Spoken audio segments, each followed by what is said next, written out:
Sa masalimuot na mundo ng pagsisave at pagpapayaman, may isang financial truth na parang bulalang minsan. Bigla na lang nawawala sa isip natin. Ano yun? Ang pagyaman, kaibigan, ay hindi parang instant noodles na mabilis ang luto, kundi isang masarap na adobo na dahan-dahang pinapalasa at niluluto sa tamang apoy. May special flavors ang finances mo. Pero kagaya ng adobo, konti lang yung mga tamang ingredients na yon. Ang problema, kung ano-ano ang hinahalong recipe ng karamihan kaya nagkakandal leche-leche ang luto nila. Kaya sa video na to, ihahain ko sa iyo ang 8 maling ingredients na pumipigil sa maraming kababayan natin para umasenso financially. Medyo tricky yung mga ingredients na to ha. Kala mo kasi nagpapasarap ng buhay mo pero ang totoo, ito pa pala ang nagpapasama ng lasa.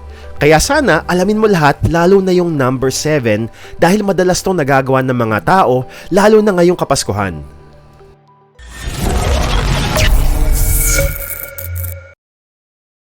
Ang unang malaking hadlang ay debt mismanagement. Isipin mo yung utang ay parang yung ex mo na minahal mo ng husto pero pinaasa ka lang. Sobrang na-hurt ka at pilit mong dinideny yung feeling na yon. Hindi mo pinapakita sa iba na sobrang affected ka kaya naman lalong lumalakas at lalo kang nalulubog sa kalungkutan. Ganon din sa utang. Maraming taong lubog na lubog sa utang pero they don't want to confront it. Ayaw nilang isipin, ayaw nilang pag-usapan. Masakit naman kasi lalo na to think na they messed up financially. Una sa lahat, kailangan mo maging honest sa sarili mo. Confront them. Ilista mo yung mga utang mo, from credit cards hanggang sa utang mo kay insane mekis-mekis. Kapag hindi mo kasi ito ginawa, para kang sasabak sa gerang hindi mo alam kung gaano kalakas at saan nakapwesto yung mga kalaban mo. Then, it's time to optimize your target. Alamin mo kung alin ang may mga pinakamatataas na interest at i-prioritize mong ma-pay off agad yung mga yon. Ito ang magiging unang hakbang sa pag-move on mo. Tapos, gumawa ka ng payment plan. Kung kaya mo, pay more than the minimum payment. Isipin mong para tong pagda-diet. The more efforts you put in, the faster you see results. At syempre, habang nagbabayad ka ng utang, iwasan mo muna yung mga tukso. Yung mga personal loans, credit cards, para yung mga trap eh. Sisilawin ka sa mabilisang reward. Kaya naman practice delay gratification. Kung hindi pa kaya ng extrang pera mo yung mga bagay na gusto mong bilhin, ibig sabihin nun, hindi pa talaga kaya. Kaya wag muna. Tiis-tiis lang muna. Kaysa naman ubos-ubos biyaya ka, tapos eventually, ikaw naman yung kawawa. Yes, may mga good debt naman na tinatawag, pero ang tinutukoy ko dito ay yung mga bad debts na naglulubog sa maraming Pinoys. Tandaan mo yung sinabi sa Bible, the borrower is the slave of the lender. Kaya iwasan mo maging slave. Yung mga sales sa mall, yung online shopping apps na naka-auto-save yung credit card details mo, yan yung mga dapat mong iwasan. Isipin mo na lang na ang bawat iwas mo ay isang hakbang palayo sa utang land. And lastly, huwag kang mahiyang humingi ng tulong. Pwede ka naman mag-consult sa financial advisors o mag-join sa mga financial literacy seminars at huwag mong pagtaguan yung mga creditors mo. Sagutin mo yung mga tawag nila at makiusap ka na gawan ka ng payment arrangements. Ganun yung nangyari sa ibang mga utang ko eh. Yes, ang dami ko ding ex. Utang pala. At syempre, mas madaling gawin na pagtaguan yung mga creditors mo pag wala kang pambayad, di ba? Pero one day, I made the decision na kausapin silang mabuti. Kasalanan ko naman eh. Nag-assume ako na papatok agad yung negosyo ko. And to my surprise, all of them were more than happy enough na gawan ako ng payment plan base sa kaya kong bayaran. May ilang bangko pa nga na totally tinanggal na yung interest at principal na lang yung pinabayaran sa akin. Dati turing ko mga kaaway sila pero it turns out naging parang tropa ko pa na handang sumuporta sa pagiging broken wallet ko during that time. Number 2, walang sapat na plan at goals. Ang financial planning ay parang pagbuo ng magandang pelikula. Kailangan mo ng magandang script at direksyon. Hindi yung bara-bara lang. Walang blockbuster hit na nabuo nang walang plano, di ba? Ganon din sa finances mo. Marami sa atin gusto ng happy ending sa ating financial journey. Yung tipong walang worries about bills or budget. Pero paano mo maa-achieve yun kung ang style mo sa pagmamanage ng pera ay parang bahala na si Batman. Kailangan mo ng clear na script. Ito ay ang iyong financial plan. Una, mag-set ka ng goals. Ano ba yung gusto mong ma-achieve in 5 years, 10 years? Gusto mo bang magkaroon ng sarili mong bahay, mag-travel around the world, o mag-start ng sarili mong business? Isulat mo yan para clear ang iyong direction. Then, break down mo yung mga big goals mo into smaller, achievable steps. Parang sa pelikula, may sequence of events bago umabot sa climax, di ba? Small steps lead to big achievements. Mag-set ka ng monthly or yearly goals para masundan mo yung progress mo. At syempre, be flexible. Minsan may plot twist o unexpected events like emergencies or changes in income, kailangan ready ka to adjust your plan. So, remember, sa financial journey mo, ikaw ang bida at ikaw rin ang director. With a solid plan and clear goals, pwede mo ma-achieve ang dream ending na gusto mo. Number 3, neglecting emergency funds. Ang emergency fund ay parang yung superhero na biglang sumusulpot kapag nasa panganib ka. Pero ang catch, ikaw mismo ang magte-train at magbi-build up sa superhero na to. Karamihan sa atin, nag-iisip na siguro hindi naman ako mamalasin, hindi naman ako magkakasakit o mag-aaksidente. Pero remember, ang emergencies, katulad na nasabi ko kanina, ay parang plot twist sa mga pelikula. Hindi mo alam kung kailan to darating. Ang pagkakaroon ng emergency fund ay parang pagbuo ng defense team against life's surprises. Ito yung buffer mo para kung sakaling may bigla ang gastos, hindi ka magpapanik at hindi rin masisira yung budget mo. Paano ba mag-start? Simple lang.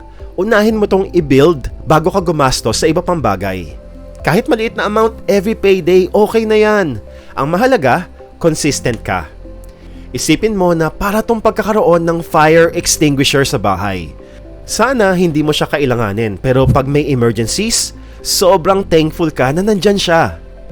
Mag-set ka ng emergency fund na katumbas ng 4 hanggang 6 na buwan mong sahod. At huwag mong kakalimutan na ang emergency fund ay para lang sa mga emergencies. Hindi siya pang fund ng mga unplanned shopping sprees o biglaang out-of-town trips. Ito ay pang peace of mind, hindi pang luxury spend. It's time to train and build your financial superhero. Number 4, living beyond your means. Marami sa atin, kapag tumaas ang sweldo, biglang level up din ang lifestyle. Parang sa video game, level up agad-agad, pero hindi pa ready yung character. Yung iba, nag-a-upgrade agad ng bahay, kotse at gadgets kahit hindi pa kaya ng budget. Ang susi dito ay self-awareness at discipline. Lagi mong tanungin yung sarili mo, kung bibiling ko ba to? Magiging masaya ba ako o baka naman temporary lang ng happiness tapos stress na sa pagbabayad ng kapalit? Parang diet lang yan eh. Tempting yung fast food pero alam natin na mas healthy yung home-cooked meal. Isang magandang strategy ay i-track mo yung expenses mo para tong paglilista ng mga naging ex mo. Alamin mo kung saan ka nagkamali para matuto ka. Once na makita mo kung saan napupunta yung mga pera mo, mas madali nang mag-decide kung saan dapat mag-cut back. At higit sa lahat, invest in experiences, not just in things. Yung mga memories sa beach, hiking trips, o quality time with family, yan yung mga hindi nawawala. Hindi tulad ng mga bagay na mabilis mag-depreciate ang value. Kaya bago ka mag-splurge, isipin mo kung need ba to o want lang. Remember, ang tunay na yaman hindi lang nasusukat sa mga bagay na meron ka, kundi sa quality of life na na-enjoy mo at ng pamilya mo. Number 5, lack of financial literacy. Ang financial literacy ay parang pag-aaral ng bagong language. Sa una, mahirap intindihin, pero once na matutunan mo, magbubukas sa iyo ang mundo ng endless possibilities. Madalas iniisip ng mga tao na ang pag-aaral about finances ay boring. Parang sitting through a never-ending math class. Pero actually, it's more like unlocking a secret code na magbubukas ng treasure chest of opportunities. Ang financial literacy kasi ang magtuturo sa'yo kung paano mag-save effectively, kung paano mag-invest wisely, at kung paano mag-protect ng mga assets mo. Para tong survival kit mo sa jungle papuntang financial freedom. Isa sa pinakamalaking hurdles ay yung mindset na, hindi ko kailangan to, okay naman ako eh. Basta makabayad ng bills at may panggastos, okay na. Pero alam mo, kahit gaano ka katalino o ka-successful, may mga blind spots pa rin tayo pagdating sa finances. Parang sa driving, kailangan alam mo yung mga blind spots mo para iwas disgrasya. How to start?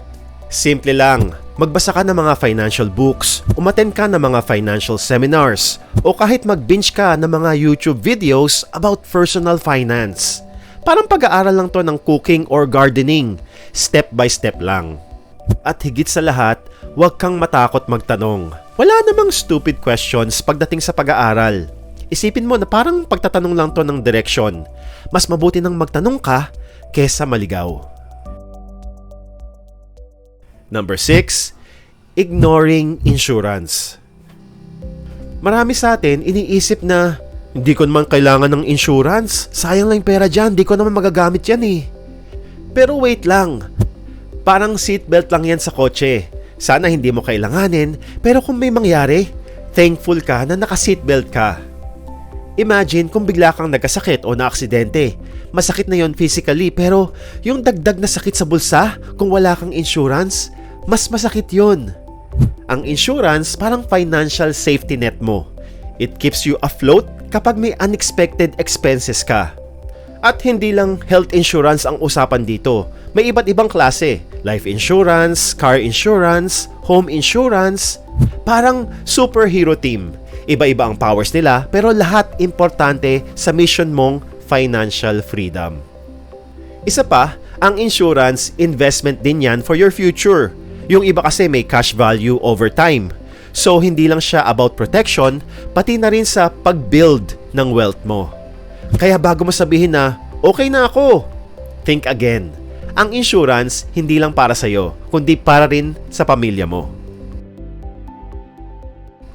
Number 7 na usong-uso ngayong Kapaskuhan, impulsive buying. Alam mo ba na ang impulsive buying parang love at first sight? Nakakakilig sa una, pero minsan, pagsisisihan mo rin sa huli. Yung mga add to cart moments mo, parang yung mga crushes mo nung high school. Exciting sa simula pero after ilang linggo, hindi mo na maalala kung bakit mo sila nagustuhan. Imaginein mo, naglalakad ka sa mall o nag-scroll sa online shop. Biglang may nakita kang bagay na sabi ng puso mo, buy it now. Pero teka, itanong mo muna sa sarili mo, kailangan ko ba talaga to o gusto ko lang? Parang pag-ibig, hindi lahat ng gusto, kailangan.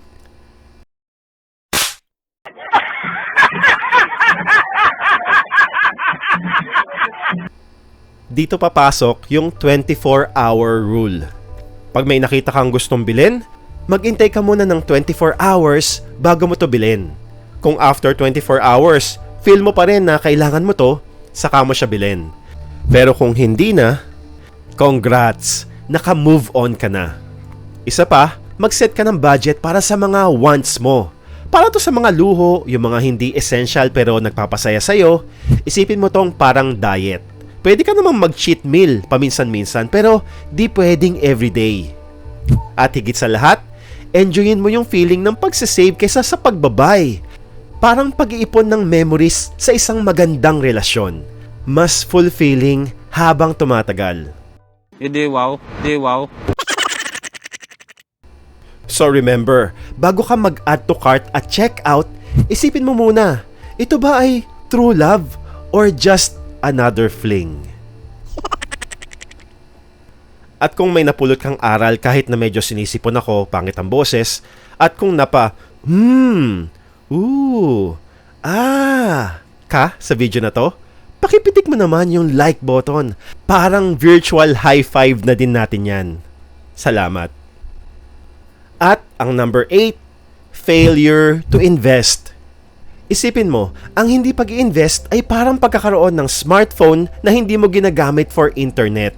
May potential na maging powerful tool, pero kung text at call lang ang gamit mo, hindi mo na ma-maximize yung full capabilities niya. Ganon din pagdating sa investing. May opportunity ka na palaguin yung pera mo, pero pinapalampas mo lang. Marami kasi sa atin natatakot mag-invest. Parang mga first time swimmers lang yan eh. Takot tumalon sa pool. Paano kung malunod ako? Pero remember, hindi naman agad-agad deep end ang tatalunan mo. May mababaw na part naman muna, di ba? Dahan-dahan lang. Ang investing parang pagtatanim. Oo, matagal mo makikita yung bunga, pero once na umani ka, sobrang worth it. Hindi ito instant, pero it's a big part of growing your financial garden. Una, aralin mo muna yung mga basics ng investing. Ano ba yung stocks, bonds, mutual funds? Hindi to rocket science, promise. Parang pag-aaral lang ng recipe. Once na malaman mo na, pwede ka nang mag-experiment sa kitchen. Pangalawa, alamin mo kung ano yung risk tolerance mo. Lahat tayo ay may iba't ibang level ng kaya nating i-risk. Parang sa pagkain, may mga taong okay lang sa super spicy. May iba naman na mild lang. Ganon din sa investing. Find your spice level. At importante, diversify. Huwag mong ilagay lahat ng eggs mo in one basket, ika nga. Spread your investments para kung may isa man na hindi mag-perform well, covered ka pa rin ng iba. Remember, investing is a marathon, not a sprint. Hindi to yung tipong get-rich-quick scheme. It's about building your wealth steadily over time. Kaya kung seryoso kang mag-build ng wealth mo through investing, let's say sa stock market, pero hindi ka sure kung paano magsisimula o wala kang time aralin kung sang mga companies magandang mag-invest, i-check mo yung Truly Rich Club ni Brother Bo Sanchez. They will guide you every step of the way.